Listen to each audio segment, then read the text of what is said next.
Doctor مصدق ملک صاحب انہوں نے اپنی صوبائی حکومت کو بھی کویسچن کر دیا ہے اور ان ہاسپٹل رپورٹس کو بھی کویسچن کر دیا ہے، اور یہ کہہ رہے ہیں کہ آپ لوگوں نے سمپلی بس لیبز کو مینج کیا اور وہاں سے آپ نے ٹیمپرنگ کی ہے رپورٹس کے اندر۔ تو برطانوی رپورٹ کیوں نہیں دے رہی ہے؟ بتائیے ڈاکٹر مصدق۔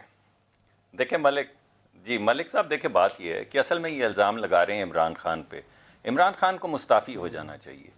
عمران خان جو ایک نیوکلیئر ملک کا وزیر اعظم ہے، وہ پوری حکومت کی عمران خان اتنے بڑے فراڈیوں کا مقابلہ جو نہیں کر پا رہا، صرف یہ نہیں پتا چل سکا، اس کو صرف یہ نہیں پتا چل سکا کہ ایک شخص بیمار ہے یا نہیں۔ اس کی وزارت کہتی رہی بیمار ہے، یہ مر جائیں گے خدا نہ خواستہ۔ ان کے جو شوکت خانم کے سی ای او ہیں، انہوں نے جا کے کہا کہ ان کو کچھ ہو جائے گا۔ یہاں سے آغا خان یونیورسٹی سے لے کے نہیں، دوبارہ نہیں میں بات کر رہا، ایک شخص پورا ایک وزیر اعظم، سنیے یار، ایک وزیر اعظم جو یہ بھی اندازہ نہیں لگا سکتا، اس کو کیا حق ہے اس ملک کا وزیر اعظم بننے کا؟ کل کو اگر جنگ ہو جائے گی تو یہ کوئی غلط فیصلہ کر کے کہیں گے، یہ غلط فیصلہ کر کے کہیں گے کہ ہمیں تو رپورٹ ہی صحیح نہیں ملی۔ دیکھیں یہ تو کہیں گے جنگ کے بعد کہ مجھے تو رپورٹیں ہی صحیح نہیں تھی، میرا کیا قصور ہے، میں کیا کر سکتا ہوں، مجھے تو رپورٹ غلط ملی۔ ڈاکٹر صاحب رپورٹ ٹیمپرڈ ہے یا نہیں ہے یہ بتائیں مجھے، اور اگر نہیں ٹیمپرڈ تو آپ برطانیہ کی رپورٹ کیوں نہیں دے رہے؟ بتائیے۔ دیکھیں اچھا جی، اب میں آپ کو اس کا جواب دیتا ہوں۔ پہلی بات تو یہ ہے کہ میں سمجھتا ہوں اگر یہ رپورٹ ٹیمپرڈ ہے تو عمران خان نے کروائی ہے، کیونکہ اس کے نیچے تھی تمام وزارتیں صحت کی، اسی کے ڈاکٹر تھے، حکومت کا اپوائنٹڈ تھا یہ بورڈ جس نے رپورٹ دی ہے۔ اس کا مطلب ہے کہ حکومت جو ہے وہ فجنگ کر رہی تھی، اور براہ راست جس شخص نے گارنٹی دی بیٹھ کے اپنی کابینہ میں کہ میں آپ کو گارنٹی دے رہا ہوں، میں نے چیک کر لیا ہے، وہ بہت بیچارے بیمار ہیں، ان کا جانا بڑا ضروری ہے، فوری طور پہ ان کو ریموو کر دیا جائے، فجنگ کی بنیاد پہ ان کو ریموو کر دیا جائے۔ نمبر ایک، آگے سنیں، اور یار دے رہے ہیں، اور ٹھہر جا، اور قصے کہانیاں چھوڑ رہا ہوں، آپ کو اچھا نہیں لگ رہا جب میں چھوڑتا ہوں قصے کہانیاں۔ جناب دو کیسز اس وقت چل رہے ہیں، ایک اسلام آباد ہائی کورٹ میں، ایک لاہور ہائی کورٹ میں۔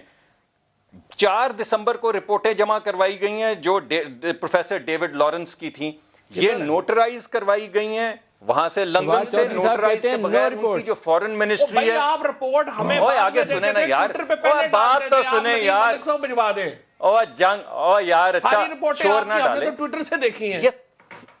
ایسے کریں آپ مجھے واٹس ایپ کریں، میں اپنی بات چودھری صاحب کو دکھا دیتا ہوں، کر دیں واٹس ایپ سکرین پہ ڈال دیتے ہیں، بات ختم ہو گئی۔ 4 اور ٹھہر جائیں، اور ٹھہرے نہ، شور نہ ڈالیں یار۔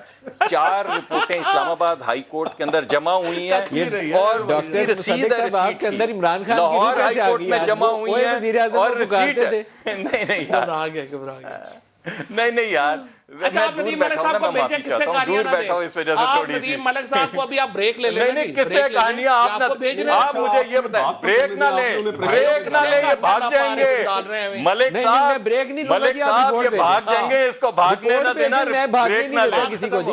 میں فواد چودھری کو پکڑ کے بٹھا کے رکھوں گا، مصطفیٰ نواز ساتھ ہے، اٹھنے نہیں دیں گے، آپ رپورٹ دیں، رپورٹیں بھجوا دیں بس، یا نواز شریف کو لے کے رپورٹ بھجوا دیں۔ ملک صاحب کام کرو، میں آپ کو رپورٹیں آج رات کو بھجوا دوں گا، آپ کل اپنے پروگرام میں چلا دیجئے گا، لیکن میں کہہ رہا ہوں 4 رپورٹیں ان کو دی گئی ہیں، اور یہ ابھی تک کہہ رہے ہیں کہ ہمارے پاس کوئی رپورٹ نہیں، وہ اسلام آباد ہائی کورٹ کے اندر۔ ٹھہرنا یار، کیا ہو گیا چودھری صاحب؟ سر او اے سے بغیر بات کرنی ہے سر، یہ لائیو پروگرام چل رہا ہے، اور او اے کہنا کوئی اچھی بات نہیں ہے، او اے کے بغیر بات کرنی چاہیے سر۔ وہ پرانی بے تکلفی ہے کوئی، اس کا میں تمام میری بے تکلفی ہے، میں تمام اوے واپس لیتا ہوں، میرے بھائی ہیں، بے تکلفی ہم گپ مارتے ہیں، اس وجہ سے میرے منہ سے۔ میں آن ایئر آپ دونوں کے بحاف کے اوپر بتاؤں کہ ایک زمانہ تھا جب دھرنا چل رہا تھا اور نون لیگ کی حکومت بہت دباؤ کا شکار ہوتی تھی، تو سارا دن ہم ٹاک شوز بھی لائیو کوریج بھی کرتے تھے، تو یہ بھائی بندے شام کو کوسار مارکیٹ میں کٹھے بیٹھ کے گانے بھی گاتے تھے، اس میں ڈاکٹر مصدق صاحب بھی شامل تھے، آپ فرمائش کریں تو آپ کو سنا بھی سکتے ہیں، نعیم الحق صاحب، اللہ پاک ان کی مغفرت فرمائے، وہ بھی ساتھ اس کمپنی میں شامل ہوتے تھے۔ ہماری بات آئیڈیالوجی کی لڑائی ہے، میں صرف وہ کی وجہ سے میں نے کہا کہ لوگ برا تاثر جا رہے ہیں، وضاحت کر دوں۔ جی آپ کل شام کو آئیں تو مصطفیٰ صاحب، میں اور چودھری صاحب بیٹھے ہوں گے کوسار میں، کافی پی رہے ہوں گے، چائے پی رہے ہوں گے، گپ مار رہے ہوں گے۔